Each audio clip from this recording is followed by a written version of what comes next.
He is Andy McNamara. You've heard of him here on 97.3 ESPN before. At AndyMC81 on Twitter. Sportsnet. National Fantasy Sports host, analyst, writer. Does a little bit of everything over there on Sportsnet. But we know how much he loves football, and he joins us now here on Game Night on 97.3 ESPN. Andy, how you doing on this Monday, the last day of August? Josh, I'm doing good, my friend. How are you? I'm doing pretty good because I know football is almost here. And a byproduct of football being almost here is we got another list. We got another ranking. We got another something. And I love talking with you about these rankings because it's always strange to see what one person sees can be completely different from someone else. And when I saw this ranking today, the first thing in my mind is I just feel like it's a little high to have Carson Wentz at number 6 ahead of Brady and Rodgers. I'm sorry, what? Well, listen, I think if we look at the talent and maybe what Carson Wentz has had to overcome, especially last year, that's what impressed me most. It does seem a little bullish by the rankers, which, hey, you know what? Hey, if you're an Eagles fan, let's hope that's true, right? Let's go. You're going to need all of Carson Wentz this year with the injuries piling up again. But yeah, Josh, it seems like, okay, you know, we've seen what Wentz can do. Brady's in a new situation. Is that why maybe Wentz he's in the familiar offense? Maybe that's why he's a little bit higher. It does seem a little high, though. It definitely does. And, you know, anybody who knows me knows I'm a Wentz guy. I've been a Wentz guy since he was drafted. But even for me, the rationalization is Wentz is at 6 because of his talent, but then his classmate from the draft class, Dak Prescott, is at 7 because of the talent around him. It almost feels like they're saying Prescott has better talent, but Wentz is the better player, which I think is a little bit controversial for some people. Yeah, and you know what? I don't think there's a huge disparity between the two. I will say this. I was thinking about this before coming on. If you put Carson Wentz on the Dallas Cowboys with that weapon, with all those weapons around him, including CeeDee Lamb being added to the mix, who would be better? And we saw Dak Prescott threw for almost 5,000 yards. So how much better can you get? And I think if you put Wentz on Dallas, they would be a better team. And I think they might be able to, I'm not sure if going farther is the right way to put it, because I think the talent is close. But if I'm looking at both, yeah, like if you put Wentz on that Dallas club, I would be even more excited. Even though Prescott can use his legs maybe a little bit more to run in scores, I think the talent of Wentz is a little bit higher. But really, I don't think there's that much of a difference. Do you? I don't think it's a huge difference, but I think there is something to be said for, and let me know what you think of this, that you could argue that whether it was coming out of college or even now coming into their 5th year, that Wentz has always been viewed as the guy with the higher upside, and that because of the injuries he's had, that has maybe brought him back down to the rest of the pack. Yeah, I totally agree with that. And that was one of the issues right after those injuries began, right? It was, okay, is he injury prone? Well, last year, played in all 16 games. That's a nice way to help erase that stigma. And by the way, look at what he was able to do with just guys around him at wide receiver. Like, thank goodness for Zach Ertz and Dallas Goedert. My God. Like, imagine if they weren't there. And now, again, we're looking, Jalen Reagor's banged up. Even Wentz has, soft tissue injury, so they're being extra cautious with him. It's a case where he's going to have to, I think, to prove everybody wrong who's against him, of, all right, you got to stay healthy, and then no matter what the situation is around you, you got to go in and you got to win some rounds in the playoffs. And it has to be focused. Like, really, at the end of the day, however far the Eagles go, people have to look at it and say, we went this far because of Carson Wentz. I got to ask you, though, because we mentioned the injuries are piling up. So Andre Dillard, he's expected to be out for the year, torn bicep. Brandon Brooks, he's out. Jason Peters is now playing right guard. We don't even know who's playing left tackle or not. So how much do the offensive line issues concern you with an Eagles offense that we believe is going to be better, but is the offensive line in front of Wentz going to hold up? Oh, and that's the big question, especially with a quarterback that it has at times been injury prone. You want to make sure he is nice and safe. And if it's not, then this is what I kind of shift to. All right, if the offensive line is struggling and maybe he's not going to have as much time as he might want, who can he rely on? And that's where you want to have Miles Sanders healthy, because Sanders, I think, as long as he remains injury-free and comes back from his ailment, you look at Sanders, his step forward this year is going to be pivotal because he can be that quick outlet pass. The line's collapsing, boom, pop it to Sanders. You got the two tight ends again, right? And just from a quick fantasy football side of things here, Ertz and Goddard, two top 10 tight ends in fantasy football on the same team. You never hear of that. Those are, again, quick passes. You can make a big body, go get him type of guy. It might be somebody like a Deshaun Jackson who, yeah, you can move him around, but the speed down the field, that's where Wentz might not have enough time to get it to him. So if there's line trouble, then they better be focusing on those short, quick passes to get it out of Wentz's hands and get him out of trouble. Andy McNamara joining us here on the Boardwalk on the hotline here on Game Night on 97.3 ESPN. Make sure you follow him on Twitter at AndyMC81. Now, you mentioned the fantasy football. I got to ask you, because a lot of people are doing their fantasy drafts this week and next week. Do the offensive line concerns maybe bring down how highly you would pick some of the Eagles' skill positions? Yes, they would. And I'll give this general piece of advice. I did we had a fun show over the weekend, Sunday mornings on Sportsnet. We got the link up at AndyMC81 on Twitter as well. We did a full fantasy football mock draft in real time. We had the board and all that. So it was interesting being able to sort of react on who is available in real time on the air. But when you look at it, one thing we kept coming back to is, guys, wait as long as possible to have your fantasy draft this year. Okay, I know I get anxious. I want to have it. It's fun. You want to do it. But look at the situations that we saw over today. It was Leonard Fournette's release. Well, how many people drafted Fournette thinking he's going to be with Jacksonville? Doesn't have a home. Where's he going to end up? What about Alvin Kamara? He's holding out. How long is that going to take? Wait as long as possible. But to answer your question fully, yeah, it does put a concern to me on Wentz. Not on Miles Sanders in PPR, maybe Sanders in standard, because I feel he can still get a lot of value catching the ball, but maybe the standard side. And then the tight ends, I think, are, especially Ertz, I think, are probably going to be relatively line proof, depending on. But certainly the receivers, I think you got to fade on all the receivers, to be honest. Now, you mentioned Sanders. What do you think his upside is this year? Because you and I talked previously about, listen, this is a guy who showed you, he could be one of those all-purpose yard guys. But now it's no Brandon Brooks there. Now it's not Andre Dillon left tackle. It's fill in the blanket left tackle. So we know a running back can sometimes cover up some of the issues of an offensive line, but is Sanders' potential and ability good enough to make up for some of the offensive line concerns? I think it will be in the passing game.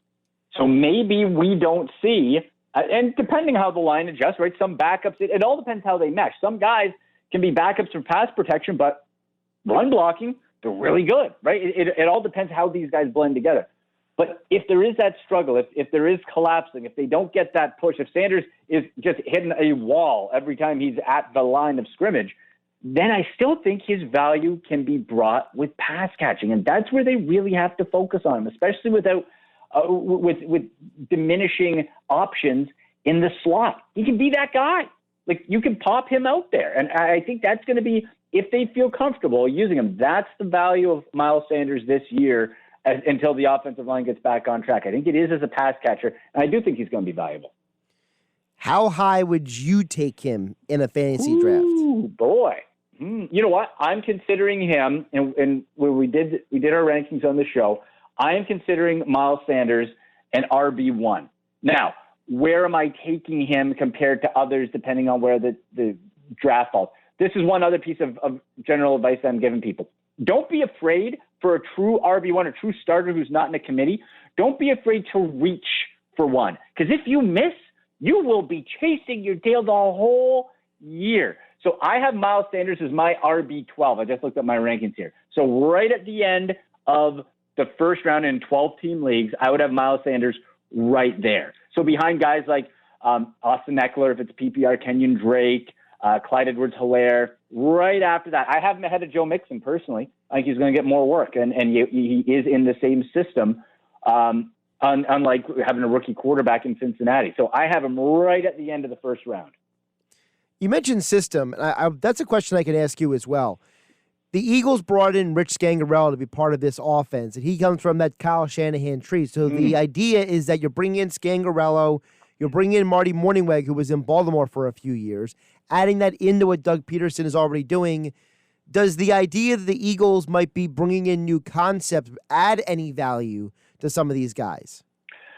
I would bet that they're going to try to, not to say they're not going to try to integrate those new ideas, but I would bet in this weird, shortened COVID-19 offseason where you don't have a whole lot of time, we're going to see a lot more similarities, maybe some spots really put in, but probably not full integration of it for a while, just because they have an advantage of having the same head coach, having the same quarterback, having the same running back. So why would you take that away from a team that has a new coach and has to start from scratch? So I think when you look at that Shanahan tree, and that goes back to his dad, right? What the 2 Super Bowls with the Broncos, Mike, what do they focus on? It is heavy focus on tight ends, 2 tight end sets. Well, Philly's got 2 of the best in the game when it comes to a tandem in Ertz and Goddard. What's the second part? Running game. And it's a guy who can plant and cut. That's where, now, that part is what concerns me when you have the offensive line trouble, because it is so vital for the running game to have that offensive line. Picture a white picket fence, folks, okay?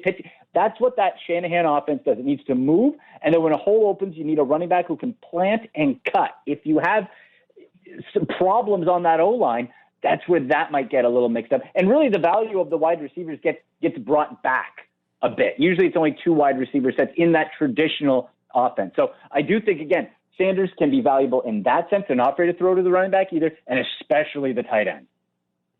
Let's do a big picture on the NFC East here, Andy, because you and I have talked about this before. Most people believe that it's Eagles and Cowboys. So for you, what is the strength for each of those teams? Because most people assume, the Cowboys have better linebackers, the Eagles have a better defensive line, if only by a little bit. People assume that, it's a coin flip between Wentz and Prescott. Cowboys have the better receivers. Eagles have the better tight end. So what for you is the difference maker for each team? I think, and this is why I believe it's going to be closer than people think it's going to be in the NFC East. I hear people thinking Cowboys are going to run away with it. And the offense is undeniable. Like that is sick. You got Cooper, you got the rookie CeeDee Lamb, who's just been a stud in training camp, Michael Gallup, Blake Jarwin, who's a projection right now, but could go up, in Zeke Elliott, and then Prescott with the like. So it's going to be good.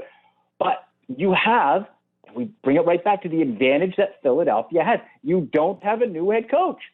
Now, this is Mike McCarthy, right, coming from the Packers. And what people also have to remember is you cannot, at least from what McCarthy has said, you cannot look at that old Green Bay offense and say, okay, I know what this is going to be. Because apparently it's not. He took the year off. He modernized his offense. He brought in analytics. And this is supposed to be a new look Mike McCarthy offense. So once it gets on the field, that's what we're going to have to wait to see. How much have they picked up on it? How much is that offense comfortable with it, and how early? And it's that factor why I think Philly's going to hang around.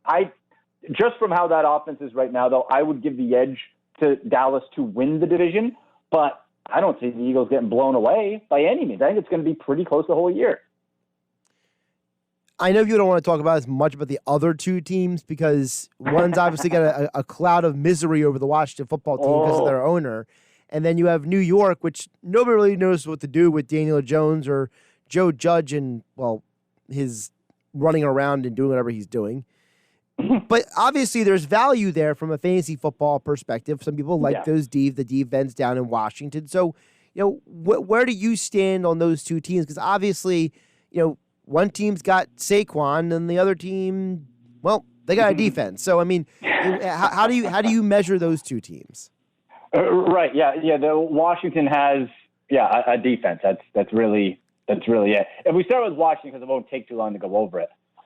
You have Terry McLaurin, who I love, and I thought, and maybe we'll see it this year, paired up with his college quarterback, both him and Dwayne Haskins from Ohio State. They were great with the Buckeyes.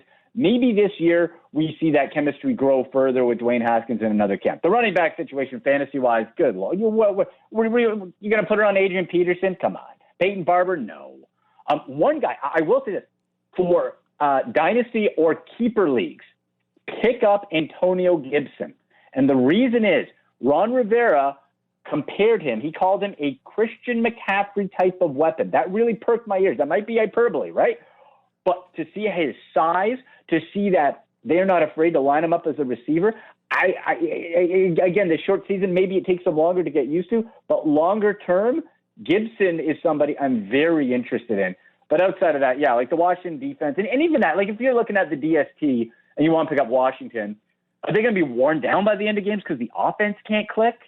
Right? Like, how much value do you put there? The Giants, I think we know the engine is Saquon Barkley. One person, too. I am extremely bullish, Josh, extremely bullish on Evan Ingram. Now, the dude's got to stay healthy, okay? He's got to stay healthy. But if he can, you are talking about, in my mind, not a top 10, a top 5 tight end fantasy guy there in Evan Ingram. He has that much talent. The receivers suck in New York, so it's going to be Ingram, it's going to be Barkley, and it's going to be Jones. The receivers I'm not touching. I love how you said if he stays healthy with Ingram, because I mean I feel like he is another one of these guys who I hate to make the analogy. I just hope his career doesn't become Jordan Reed. You know what I mean? Like I hope he doesn't become one of those guys. Yeah, man. How many years did people chase Jordan Reed every year? All right, this is the year. Yep, no, he didn't, did he? No. It gets to a point where you just keep chasing, and then you just either get stubborn or hope that you just hit on it, and it doesn't happen. When the guy's on the field, he's really good. Like, he's really good. And it's a case, again, where we have to look at what are the other options in New York. And, I'm not afraid if I'm a fantasy owner of any of the wide receivers. Now, you look at Ingram here, fourth among all fantasy tight ends through the first half of the season. Fourth. Right? So the talent is there. And you would have Daniel Jones with that many more reps under his belt. So it's there. It's risky. So if you are going to get Evan Ingram, and I'll tell you this, on my fantasy drafts that are coming up over the next week and a half, I'm going to try to get Ingram. But I'm going to make sure I get a backup. I'm going to back pair him with somebody like a Jack Doyle, who I'm very high on here, with Phillip Rivers coming in to the Colts. I think people are sleeping on Doyle. Listen, Josh, we know Rivers is going to throw the ball a lot. He might not throw it always to the right guy, but he's going to throw it a lot, and he loves the tight end. So someone like a Doyle, someone like an Austin Hooper, a Hayden Hurst, back end yourself if you get Ingram to protect yourself in case he does go down. He's Andy McNamara. Make sure you follow him on Twitter at AndyMC81. Of course, we'll be touching base with him throughout the football season for NFL, fantasy football, and more. But on a non-football topic, before I let you go, the last time you and I talked on the air, we were talking about the Blue Jays and this whole situation with them not being in Toronto, playing in Buffalo. They went out and made some trades before the deadline. What is the mood up there about the Blue Jays? Because I feel like the whole world down here is such a strange flux with sports because of the time of year that's going on and where things are going on. And for people up there in Toronto, it's like their team's not even in their city. That's right. They're the Toronto Buffalo Blue Jays. Right, we're watching them from afar, and I guess it helps. You couldn't see the team anyway if you wanted to. But listen, the fan base it feels just like we're playing with house money. Like it's like, okay, we wanted to see the goals going into this year generally was we want to see improvement from the young guys, from Bo Bichette, from Kevin Biggio, from Vladdy. You want to see Gurriel Jr. What does he do? What's the catching situation? Nate Pearson, who I love. He's coming back from a forearm strain. What's he look like? The big 6'6" guy who can throw over 100 miles an hour without blinking. The improvement is what you wanted to see, and you wanted to see them sort of in the conversation with that extra wild card spot. But all of a sudden, like Teoscar Hernandez is looking sort of like a late career Jose Bautista 2.0, coming out and cranking out home run after home run. And this team with them going out and getting starting pitching depth is really important. Now, are they the hottest names out there? No, but you have real starters like a Robbie Ray, a Taijuan Walker. You have guys who can inning eat, and that was a problem in the lineup. So, hey, you know what? They're 1 game back of the Yankees, or 1.5 back of the Yankees. And it's a case where why not? You get young guys. Sometimes it's something where you get guys in, they don't know what they don't know, and you go on a run. And in this weird year, who knows, right? Well, also almost every team can make the playoffs at this point, so it's even more open ended. And for me, I'm one of those guys. I only play fantasy baseball so I can help me keep up with baseball, kind of thing. Mm-hmm. And I got Vlad Guerrero Jr. on my team, so I'm consuming a bunch of Buffalo Blue Jays baseball. And, I think the acquisition of Walker and Stripling is a good move for the Blue Jays. Absolutely. Absolutely. And hey, on your waiver wire, if I'm sure Teoscar Hernandez isn't there anymore, but if Randall Grichuk has been on a tear as well. So you keep an eye out for those guys. But yeah, now the issue is the bullpen has stabilized, looks pretty good. You have guys starting to come back. Ken Giles is working his way back. Now, Jordan Romano, who is a stud, got banged up a little bit, but you got past there. You have enough that I think if you can get pitching that can be competent, that can get you through 5, hopefully 6, you're going to be fine. Doesn't mean there's going to get 10 strikeouts a game, but you want guys to keep you in the game and keep eating those innings so the bullpen doesn't wear out. And if the Jays can do that, I think they got a real chance. Yeah, here in Philly, we know a lot about the bullpen getting worn out. That's why they make 200 trades to actually address it. But he's Andy McNamara. Follow him at AndyMC81, national fantasy sports host, analyst, writer for Sportsnet. Of course, we'll be touching base with him throughout the football season. We squeezed in a little bit Blue Jays conversation there. As all guests, he appeared on the Boardwalk Honda Hotline here on Game Night on 97.3 ESPN. Andy, always appreciate the time, my friend. Oh, Josh, thank you so much. I'll tell you this. For your listeners, I'm telling you guys this first. In 3 minutes on my Twitter, I'm going to be releasing how you can win free copies of Madden 21 from EA Sports. You want Madden? I got you. For PS4, Xbox One, I'll be tweeting that out in just a couple minutes at AndyMC81. So you guys can get the jump start on it. There it is on Twitter at AndyMC81. Andy, catch you next time. All right, brother. Talk to you later.